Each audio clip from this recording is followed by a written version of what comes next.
دنیا کے 3 بڑے پہاڑی سلسلوں قراقرم، ہمالیہ اور کوہ ہندو کش کے مجموعے پر مشتمل بلتستان ماضی میں ایک بڑا ملک ہوا کرتا تھا، جس میں تبت، چینی، ترکستان، لداخ، گلگت اور چترال کے علاقے شامل تھے۔ لگ بھگ 4 صدیاں پہلے اس وقت کے ہندوستان کے دارالحکومت دلی کے لیے بلتستان کتنا شناسا ہوگا، مگر پھر بھی اس وقت کے طاقتور ترین بادشاہ، جسے تاریخ اکبر اعظم کے نام سے یاد کرتی ہے، اس نے اپنے رشتے کی بیٹی، جو ان کی بھانجی یا بھتیجی تھی، یہاں کے بادشاہ سے بیاہ دی تھی۔ یہ واقعہ حال ہی میں شائع ہونے والی کتاب علی شیر خان انچن گلگت بلتستان کا سکندر اعظم میں بیان کیا گیا ہے، جسے سکردو سے تعلق رکھنے والے ممتاز مصنف اور صحافی قاسم نسیم نے لکھا ہے۔ گلگت بلتستان پر مقبول حکمرانوں کا عہد 12ویں صدی کے اواخر میں شروع ہوتا ہے، اور علی شیر خان اس خاندان کے 15ویں حکمران تھے، جن کا عہد 1588 سے 1625 تک جاتا ہے۔ انہوں نے اپنی فتوحات لداخ اور چترال تک پھیلا دی تھیں، اس لیے ان کے نام کے ساتھ انچن کا لفظ لگایا گیا، جس کے معنی اعظم کے ہیں۔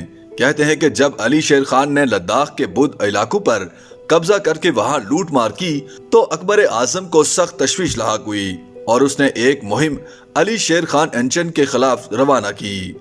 اس مہم کی ایک وجہ یہ بھی تھی کہ علی شیر خان انچن نے کشمیر کے باغیوں کو پناہ دی ہوئی تھی، جس پر کشمیر کے مغل صوبہ دار محمد قلی خان نے بھی بلتستان پر فوج کشی کی، لیکن کامیاب نہیں ہو سکی، جس کے بعد اکبر اعظم نے 1551 میں مغل دربار کی طرف سے سفیر بھیج کر دوستی کا ہاتھ بڑھایا، جو بعد ازاں رشتہ داری میں بدل گیا۔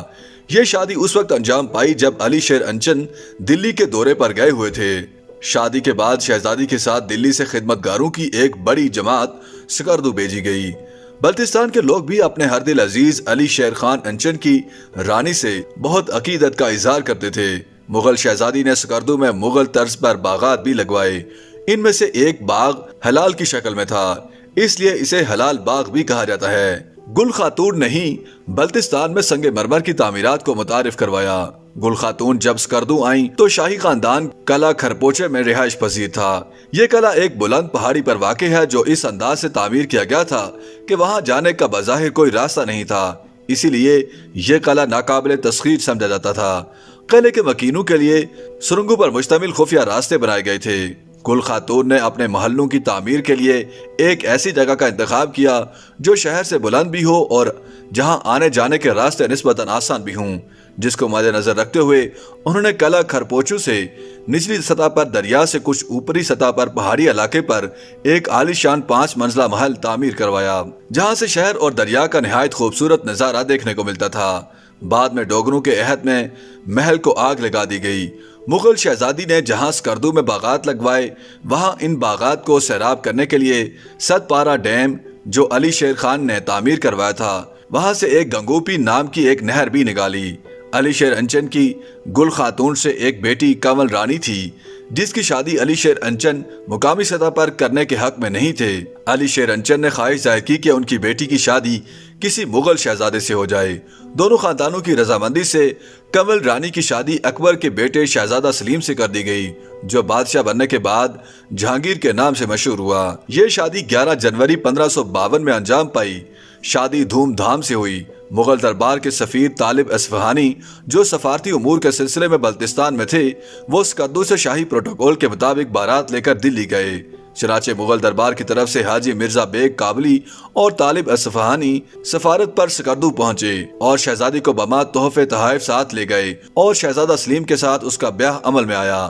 بلتستان اور دلی کے تعلقات کے حوالے سے ایک حوالہ یہ بھی ہے کہ علی شیر انچن بچپن میں ہی یتیم ہو گئے تھے، اور وہ پناہ کی غرض سے اپنے خاص ساتھیوں کے ساتھ دلی جا کر مقیم ہو گئے، جہاں انہوں نے ایک شیر کو مارا، جسے دیکھ کر اکبر بہت متاثر ہوئے اور اسے اپنی فوج کے ایک دستے کی کمان سونپ دی تھی، اور اس کی شادی بھی شہزادی گل خان سے کر دی۔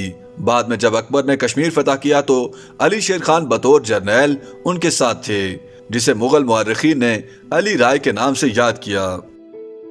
YouTube پر گوگلی نیوز دیکھنے کے لیے youtube.com کی سرچ بار میں googly news T V type کریں۔ گوگلی نیوز کے پیج پر سرخ رنگ کے سبسکرپشن والے بٹن پر کلک کرنا نہ بھولیے۔ YouTube پیج پر اپلوڈ ہونے والی ویڈیوز سے باخبر رہنے کے لیے بیل آئیکن پر کلک کیجیے۔ آپ کو ہر نئی ویڈیو کے بارے میں نوٹیفیکیشن موصول ہو جائے گا۔